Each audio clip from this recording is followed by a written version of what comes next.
Guarantee.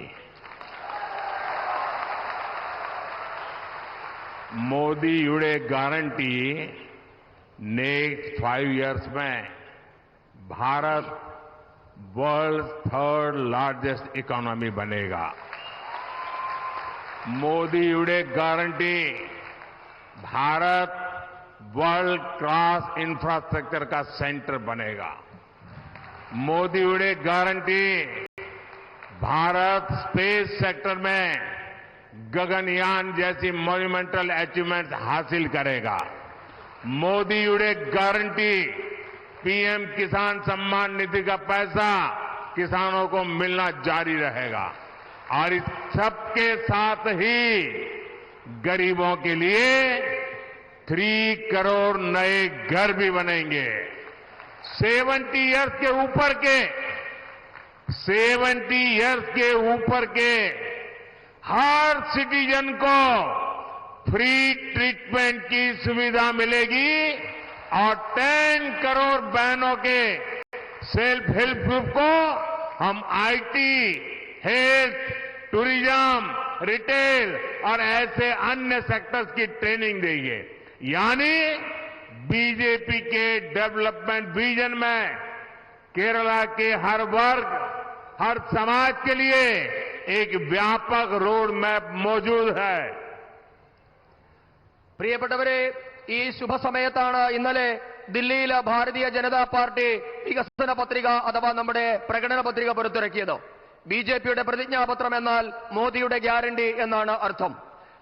ഭാരതത്തെ അടുത്ത 5 വർഷത്തിനുള്ളിൽ ലോകത്തിലെ ഏറ്റവും ശക്തമായ 3ാമത്തെ സാമ്പത്തിക ശക്തി ആക്കും എന്നാണ് മോദിയുടെ ഗ്യാരണ്ടി. ഭാരതം അന്താരാഷ്ട്ര നിലവാരമുള്ള അടിസ്ഥാന സൗകര്യമുള്ള നാടായി മാറുമെന്നാണ് മോദിയുടെ ഗ്യാരണ്ടി.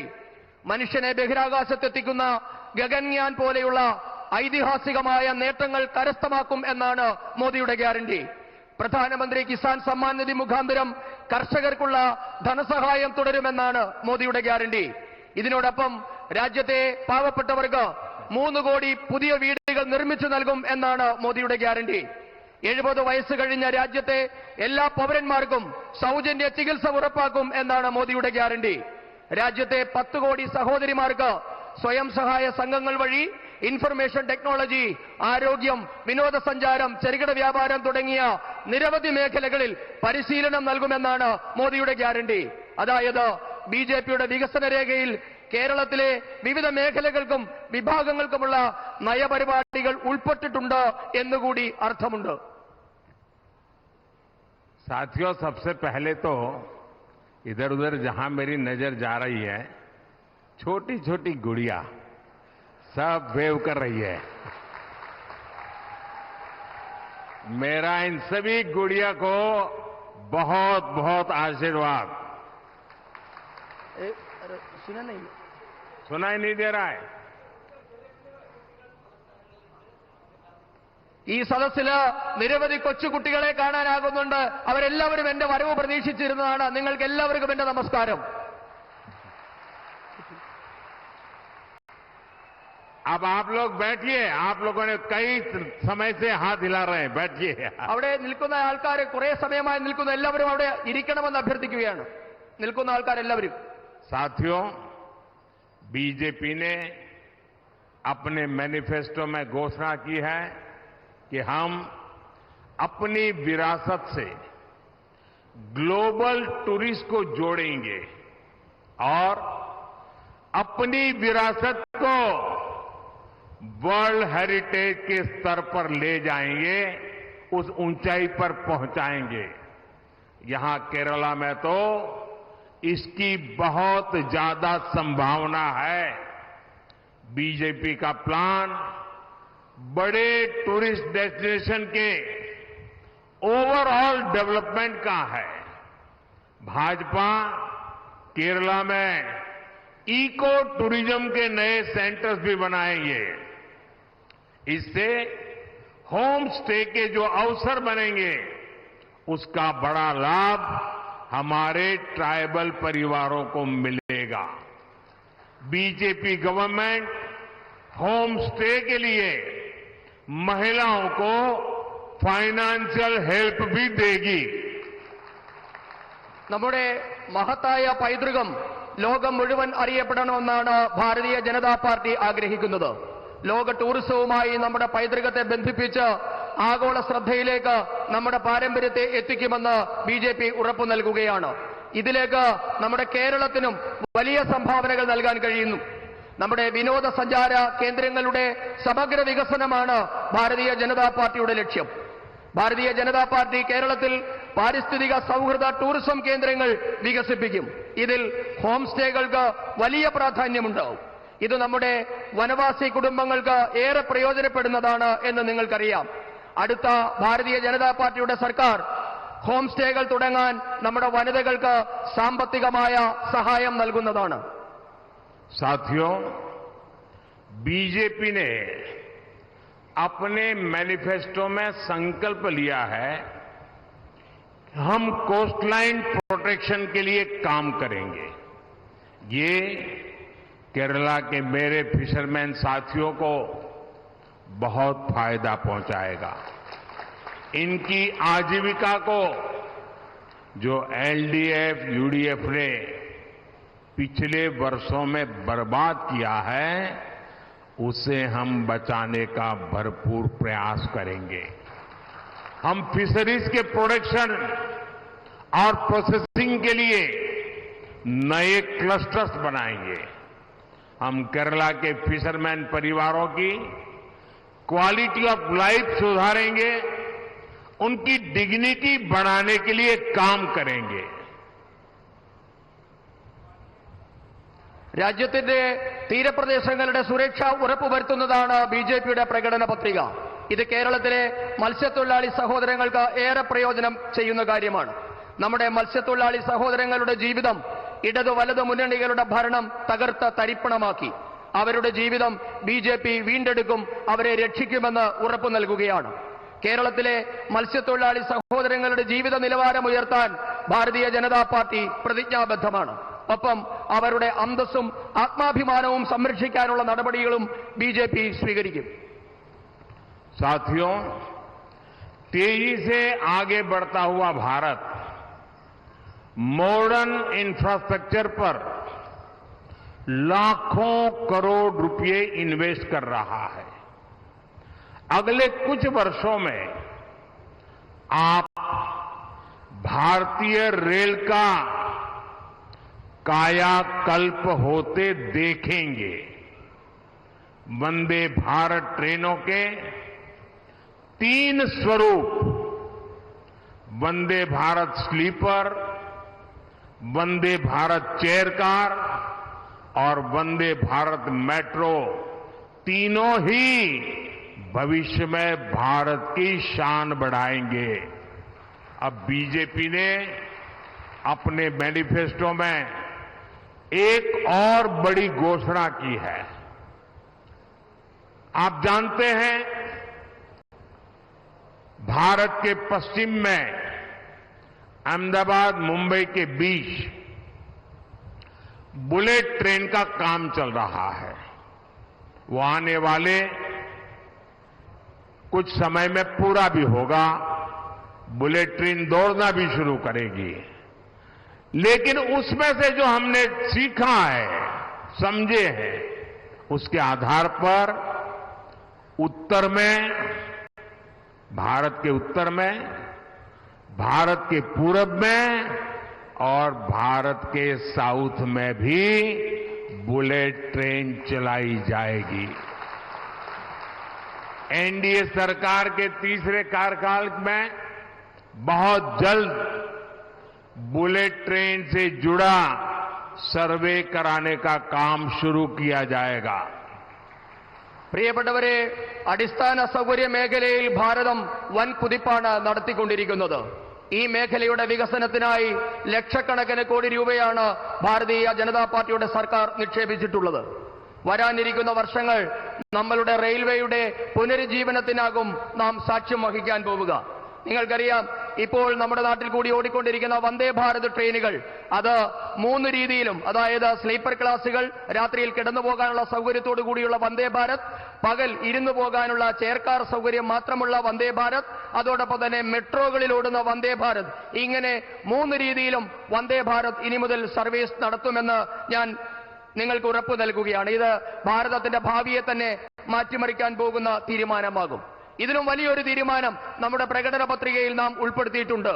അത് ബുള്ളറ്റ് ട്രെയിനിനെ സംബന്ധിച്ചാണ്. നിങ്ങൾക്കറിയാം, ഇപ്പോൾ തന്നെ ഭാരതത്തിന്റെ പടിഞ്ഞാറ് ഭാഗത്ത് അഹമ്മദാബാദിനെയും മുംബൈയെയും ബന്ധിപ്പിച്ചുകൊണ്ട് ബുള്ളറ്റ് ട്രെയിനിന്റെ പണി നടക്കുകയാണ്. അത് ഉടൻ തന്നെ കമ്മീഷൻ ചെയ്യാനാകുമെന്നാണ് പ്രതീക്ഷിക്കുന്നത്. എന്തായാലും നമ്മുടെ ദക്ഷിണേന്ത്യയെയും ഉത്തരേന്ത്യയെയും കിഴക്കൻ ഇന്ത്യയെയും പടിഞ്ഞാറൻ ഇന്ത്യയും എല്ലാം ബന്ധിപ്പിച്ചുകൊണ്ട് ബുള്ളറ്റ് ട്രെയിനുകൾ തുടങ്ങുമെന്ന് ഞാൻ ഇതാ പ്രഖ്യാപിക്കുകയാണ്. അതിനുള്ള സർവേ നടപടികൾ ഉടൻ തന്നെ അടുത്ത സർക്കാർ ആരംഭിക്കുന്നതാണ്. साथियों, केरला का विकास वही पार्टी कर सकती है जिसकी अपनी विश्वसनीयता हो, जिसकी अपनी क्रेडिबिलिटी हो। आप मुझे बताइए, क्या आप कांग्रेस और एलडीएफ पर विश्वास कर सकते हैं क्या? न इनके काम की कोई क्रेडिबिलिटी है, न इनके पॉलिटिकल कैरेक्टर की कोई क्रेडिबिलिटी है। ये लोग केरला में आपस में सबसे बड़े दुश्मन की तरह लड़ते हैं, लेकिन दिल्ली में यही कांग्रेस और लेप दोस्ती बढ़ाने के लिए मीटिंग करते रहते हैं। यहां केरला में ये दोनों एक दूसरे के खिलाफ लड़ रहे हैं, लेकिन यहां से कुछ ही दूर तिरुनेलवेली में कांग्रेस और लेप एक ही अलायंस का हिस्सा है। പ്രിയപ്പെട്ടവരെ, വിശ്വസ്തതയും പറയുന്ന കാര്യങ്ങൾ ചെയ്തു കാണിക്കുന്ന പ്രസ്ഥാനങ്ങൾക്ക് മാത്രമേ കേരളത്തിന്റെ വികസനം യാഥാർത്ഥ്യമാക്കാൻ സാധിക്കൂ. ഇക്കാര്യത്തിൽ നമ്മെ ഇത്രനാളും ഭരിച്ച ഇടത് വലത് മുന്നണികളെ വിശ്വസിക്കാൻ പറ്റുമോ എന്ന് നിങ്ങൾ തന്നെ പറയണം, നിങ്ങൾ തന്നെ ചിന്തിക്കണം.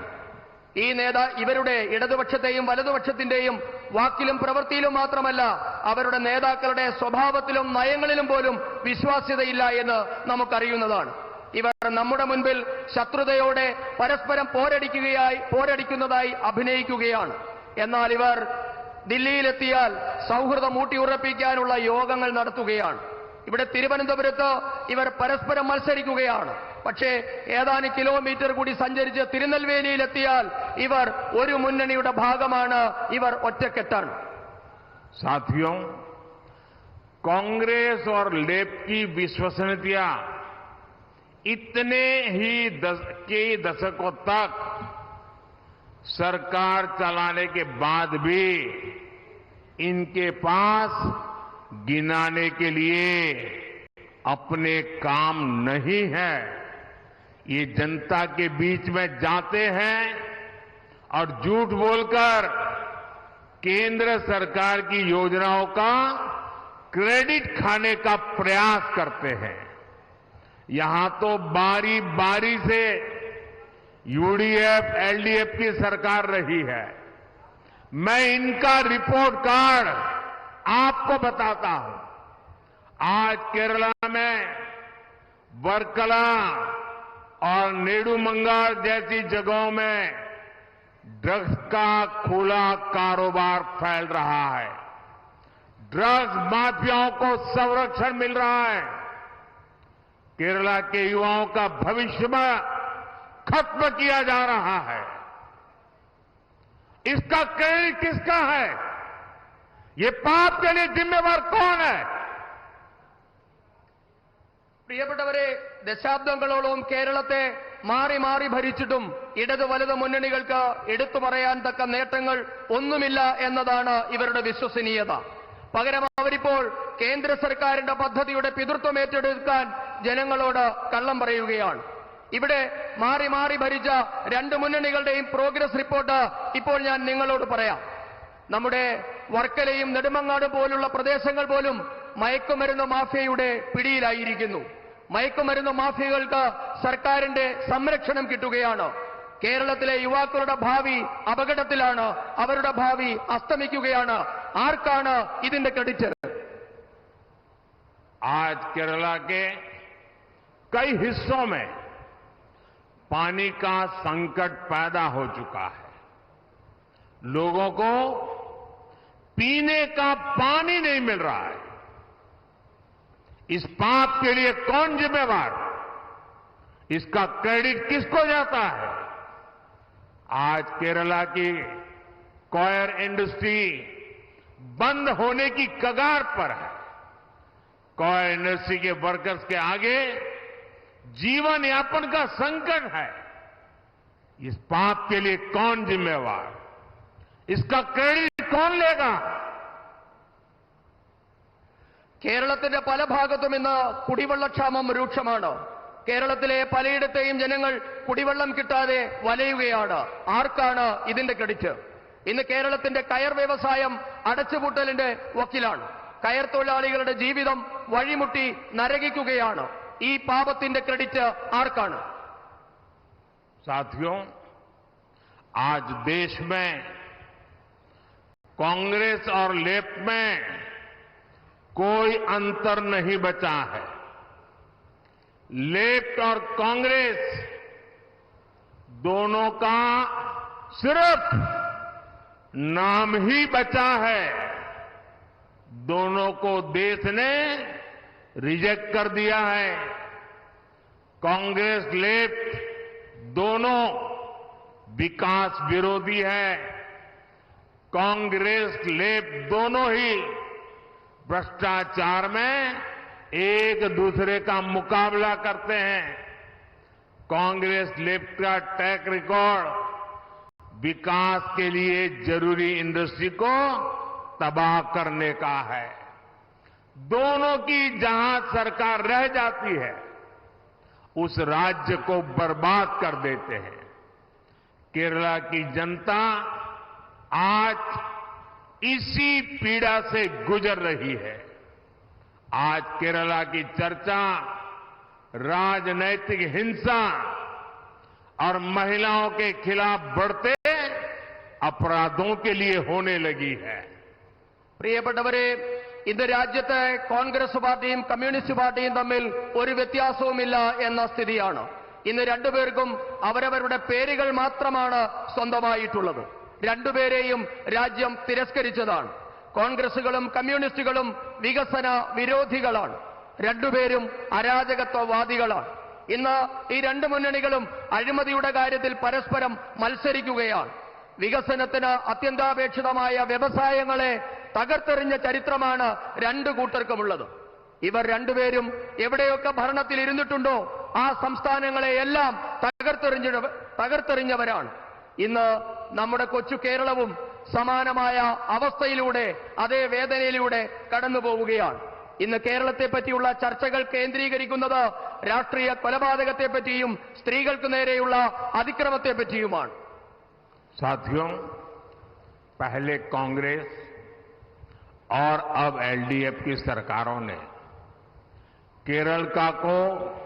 केरला को अपनी लूट और भ्रष्टाचार के अड्डे के तौर पर इस्तेमाल किया। एक ऐसी सरकार है जिस पर खुद गोल्ड स्मगलिंग में संलिप्त होने, स्मगलर्स को संरक्षण देने के आरोप लगते हैं। गोल्ड स्मगलिंग स्कैम में अपराधियों को बचाने के लिए पूरी सरकार लगी हुई है। പ്രിയപ്പെട്ടവരെ, ആദ്യം കോൺഗ്രസ്, ഇപ്പോൾ ഇടതുമുന്നണി, രണ്ട് സർക്കാരുകളും മാറി മാറി കേരളത്തെ കൊള്ളയടിക്കാനും അഴിമതി നടത്താനുള്ള താവളമായി, അവരുടെ കേന്ദ്രമായി മാറ്റിയിരിക്കുകയാണ്. ഇന്ന് കേരളം ഭരിക്കുന്ന സർക്കാർ ദിവസവും സ്വർണ്ണക്കടത്ത് നടത്തുന്നവരെ സംരക്ഷിക്കുന്നു എന്ന ആരോപണം നേരിടുന്ന സർക്കാരാണ്. സ്വർണ്ണക്കടത്തുകാരെ, അതിൽ കുറ്റം ചെയ്തവരെ സംരക്ഷിക്കാൻ മുഴുവൻ സർക്കാർ സംവിധാനങ്ങളും ഇവിടെ ദുരുപയോഗപ്പെടുത്തുകയാണ്. साथियों, केरला में गरीबों, मजदूरों, महिलाओं गल्फ से लौटे लोगों के पैसे की खुलेआम लूट हो रही है। केरला में 300 से ज्यादा, मैं बहुत गंभीरता से बात बता रहा हूं, 300 से ज्यादा कोऑपरेटिव बैंक है और इनके पास केरला के गरीबों के, केरल के मध्यम वर्ग के लोगों के करीब करीब 1 लाख करोड़ रुपए जमा है। इन 300 बैंक में 1 लाख करोड़ रुपया आप लोगों का जमा है। सीपीएम के करप्शन की वजह से ये पैसा खतरे में पड़ा हुआ है। कितने ही कोऑपरेटिव बैंकों में सीपीएम के सदस्यों द्वारा गरीबों का पैसा लूट लिया गया है। പ്രിയപ്പെട്ടവരെ, ഇന്ന് കേരളത്തിലെ സാധാരണക്കാരുടെ, ദരിദ്രരായിട്ടുള്ളവരുടെ, സ്ത്രീകളുടെ ഒക്കെ പണം മോഷ്ടിക്കപ്പെടുകയാണ്. കേരളത്തിൽ ഏകദേശം 300ഓളം സഹകരണ ബാങ്കുകളിൽ കൂടി 1 ലക്ഷം കോടി രൂപയുടെ കൊള്ളയാണ് ഈ ബാങ്കുകൾ ഭരിക്കുന്ന സിപിഎം നടത്തിയിട്ടുള്ളത്. വനിതകളുടെ, കർഷകരുടെ, ദരിദ്രരുടെ ഒക്കെ നമ്മെ പോലെയുള്ള സാധാരണക്കാരുടെ 1 ലക്ഷം കോടി രൂപയാണ് സിപിഎം ഭരിക്കുന്ന ബാങ്കുകൾ കൊള്ളയടിക്കുന്നത്. സിപിഎം എത്രയൊക്കെ ബാങ്കുകൾ ഭരിക്കുന്നുണ്ടോ അവിടെയെല്ലാം കൊള്ള നടക്കുന്നു എന്നതാണ് അവസ്ഥ.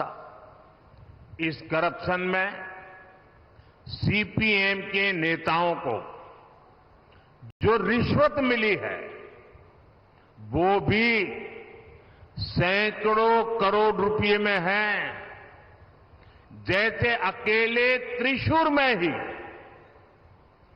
80 से ज्यादा अघोषित खातों में 25 करोड़ रुपए की रिश्वत जमा है। अकेले त्रिशूर के सीपीएम जिला सचिव के नाम पर 100 से ज्यादा प्रॉपर्टी खरीदी गई है। जब एक स्थान का ये हाल है तो हम बाकी केरला का अंदाज लगा सकते हैं। Cochin minerals and rutile limited से जुड़े एक और घोटाले में आरोपियों ने सीधे मुख्यमंत्री और उनकी बेटी तक को रिश्वत दिए जाने की बात स्वीकार की है। इस केस की जांच ना हो, इसके लिए केरला सरकार पूरी ताकत लगा रही है। പ്രിയപ്പെട്ടവരെ, സിപിഎമ്മിന്റെ ഭരണത്തിലിരിക്കുന്ന ബാങ്കുകൾ 100 കണക്കിന് കോടി രൂപയാണ് അഴിമതിയിലൂടെ നടത്തുന്നത്. തൃശൂരിൽ മാത്രം 80ലധികം ബാങ്കുകളിലാണ് അഴിമതി നടത്തിയിട്ടുള്ളത്. തൃശൂരിലെ സിപിഎമ്മിന്റെ ജില്ലാ സെക്രട്ടറിയുടെ പേരിൽ മാത്രം 100 കോടിയിലധികം രൂപയുടെ സ്വത്ത് അഴിമതിയിൽ കൂടി സമ്പാദിക്കപ്പെട്ടു എന്നാണ് ആരോപണം ഉയർന്നിട്ടുള്ളത്. അതോടൊപ്പം തന്നെയാണ് പുതിയതായി ഉയർന്നു വന്ന മറ്റൊരു അഴിമതി ആരോപണം, KMRLന്റെ അതുമായി ബന്ധപ്പെട്ട അഴിമതി. ഇതിൽ മുഖ്യമന്ത്രിയും മുഖ്യമന്ത്രിയുടെ മകളുമാണ് ആരോപണ വിധേയരെന്ന് നമുക്ക് എല്ലാവർക്കും അറിയാം. ഈ കേസ് നരേന്ദ്രമോദി സർക്കാർ ഇടപെട്ടിട്ടില്ലായിരുന്നു എങ്കിൽ പുറം ലോകം അറിയാതെ പോകുമായിരുന്നു. केरला में इन स्कैम्स की वजह से हजारों परिवारों का जीवन दांव पर लग गया है। यहां सीपीएम के मुख्यमंत्री लगातार झूठ बोल रहे हैं कि कोऑपरेटिव स्कैम के पीड़ितों को उनका पैसा वापस मिलेगा, दोषियों पर कार्रवाई होगी। ये आपका सेवक मोदी है जो सख्ती से इस केस की जांच करवा रहा है। अब तक स्कैम करने वालों की करीब 90 करोड़ रुपीस की संपत्ति अटैच हो गई है। मैं इस बारे में कानूनी सलाह ले रहा हूं कि कैसे जिन गरीबों ने बैंकों में पैसा रखा था जिन लोगों का बैंकों में पैसा डूबा है, इनकी संपत्ति जब्त करके मैं वो पैसे इन गरीबों को वापस कैसे दूं, इस पर मैं काम कर रहा हूं। बीजेपी सरकार पहले भी देश में 17,000 करोड़ रुपीज ऐसे जो स्कैम पीड़ित लोग थे उनको वापस दे चुका हूं मैं। इसलिए मैं कोऑपरेटिव स्कैम के पीड़ितों को भरोसा देता हूं कि उनका पैसा वापस दिलाने में मैं पूरी ताकत लगा दूंगा और पाई पाई उनसे निकलवा के रहूंगा और आपको पैसा वापस मिले इसके लिए पूरी ताकत खपा दूंगा। പ്രിയപ്പെട്ടവരെ, ആയിരക്കണക്കിന് കുടുംബങ്ങളാണ്, അവരുടെ ജീവിതങ്ങളാണ് സിപിഎമ്മിന്റെ ഈ തട്ടിപ്പ് മൂലം ഇന്ന് വഴിയാധാരം ആയിരിക്കുന്നത്. കേരളത്തിന്റെ മുഖ്യമന്ത്രി സഹകരണ മേഖലയെപ്പറ്റി കള്ളം പറയുകയാണ്. സഹകരണ മേഖലയിലുള്ളവരുടെ പണമൊക്കെ തിരികെ കൊടുക്കുമെന്നാണ് മുഖ്യമന്ത്രി പറയുന്നത്. എന്നാൽ നരേന്ദ്രമോദി പറയുകയാണ് ഈ കുറ്റക്കാരെ, സഹകരണ മേഖലയിൽ കൊള്ള നടത്തിയ ഒരാളെ പോലെയും വെറുതെ വിടില്ല, അവരുടെ എല്ലാവരുടെയും പണം തിരികെ നൽകുമെന്നാണ് നരേന്ദ്രമോദിയുടെ ഗ്യാരണ്ടി. അഴിമതി നടത്തിയവരുടെ പണം തിരികെ കിട്ടുമെന്ന് ഞാൻ നിങ്ങൾക്ക് അഴിമതി നടത്തിയവരെ തുറുങ്കിലടയ്ക്കുമെന്നും പണം നഷ്ടമായവർക്ക് അത് തിരികെ കിട്ടുമെന്ന് ഞാൻ നിങ്ങൾക്ക് വീണ്ടും ഉറപ്പ് നൽകുകയാണ്. നേരത്തെ തന്നെ ഇത്തരത്തിൽ അഴിമതി നടത്തിയിട്ടുള്ള 70,000-ഓളം കോടി രൂപയാണ് സാധാരണക്കാർക്ക് തിരികെ കിട്ടിയിട്ടുള്ളത്. അതുകൊണ്ട് തന്നെ ഞാൻ നിങ്ങൾക്ക് ഉറപ്പ് നൽകുകയാണ്, ഈ പണം, സാധാരണക്കാരുടെ പണം, നഷ്ടപ്പെട്ടത് ആരായാലും അവരുടെ പണം നിങ്ങൾക്ക് തിരികെ കിട്ടും. അതിനുവേണ്ടി അഴിമതി നടത്തിയ എല്ലാവരെയും തുറുങ്കിലടയ്ക്കുമെന്നും ഞാൻ ഉറപ്പ് നൽകുകയാണ്. साथियों, खुली लूट के कारण केरला आर्थिक तबाही के कगार पर पहुंच चुका है। सरकारी खजाने खाली हो चुके हैं। राज्य सरकार के पास अपने कर्मचारियों को, पेंशनर्स को सैलरी देने के लिए पैसे नहीं है। केंद्र सरकार केरला के विकास के लिए जो पैसा भेजती है उससे राज्य सरकार अपना कर्ज चुकाने में खर्च करती है। और ये लोग केंद्र सरकार पर झूठे आरोप लगाते हुए सुप्रीम कोर्ट गए और सुप्रीम कोर्ट ने ऐसी फटकार लगाई है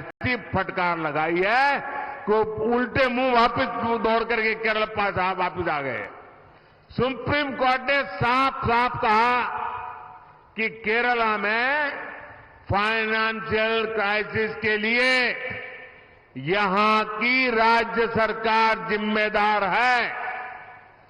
कांग्रेस हो या लेफ्ट, ये लोग केरला में मजबूत रहे तो केरला को तबाह करके ही मानेंगे, कुछ भी नहीं बचने देंगे। പ്രിയപ്പെട്ടവരെ, ഇത്തരത്തിലുള്ള കൊള്ളയടിക്കൽ മൂലമാണ് കേരളത്തിന്റെ സമ്പദ് വ്യവസ്ഥ ഇന്ന് തകർച്ചയുടെ വക്കിൽ എത്തി നിൽക്കുന്നത്. നമ്മുടെ സർക്കാരിന്റെ ഖജനാവ് കാലിയായിരിക്കുന്നു. ജീവനക്കാർക്ക് ശമ്പളവും പെൻഷനും പോലും നൽകാൻ കേരള സർക്കാരിന്റെ കയ്യിൽ പണമില്ല. കേരളത്തിന്റെ വികസനത്തിനായി കേന്ദ്രം നൽകുന്ന പണം ഇന്ന് കേരള സർക്കാർ കടം വീട്ടാൻ വേണ്ടി മാത്രം ചെലവഴിക്കുകയാണ്. പക്ഷേ കേന്ദ്രത്തിനെതിരെ വ്യാജ ആരോപണം ഉന്നയിച്ച് ഇവർ സുപ്രീം കോടതിയിൽ പോയ കാര്യം നിങ്ങൾക്ക് ഓർമ്മയുണ്ടാകും. അവിടെ കേരളത്തിന്റെ മുഖത്തടിച്ച പോലെയുള്ള തിരിച്ചടിയാണ് സുപ്രീം കോടതിയിൽ നിന്നും കേരള സർക്കാരിന് കിട്ടിയത്. കേരളത്തിന്റെ സാമ്പത്തിക പ്രതിസന്ധിക്ക് കാരണം കേരളം ഭരിക്കുന്നവരുടെ കാര്യക്ഷമതയില്ലായ്മയും അവരുടെ മാത്രവും കുഴപ്പമാണെന്നാണ് സുപ്രീം കോടതി വ്യക്തമായി പറഞ്ഞത്. പ്രിയപ്പെട്ടവരെ, ഒരു കാര്യം ഞാൻ നിങ്ങളോട് പറയാൻ ആഗ്രഹിക്കുന്നു. കേരളത്തിലെ ഇടതു വലതു മുന്നണികൾ ശക്തരായി തുടർന്നാൽ, അവർ ശക്തരായി നിലനിന്നാൽ കേരളം തകരുമെന്ന കാര്യം, കേരളത്തിന്റെ ഭാവി സുരക്ഷിതമല്ല എന്ന കാര്യം ഉറപ്പാണ്. साथियों, पिछले 10 इयर्स में मैंने देश में ईमानदार सरकार चलाकर दिखाई है।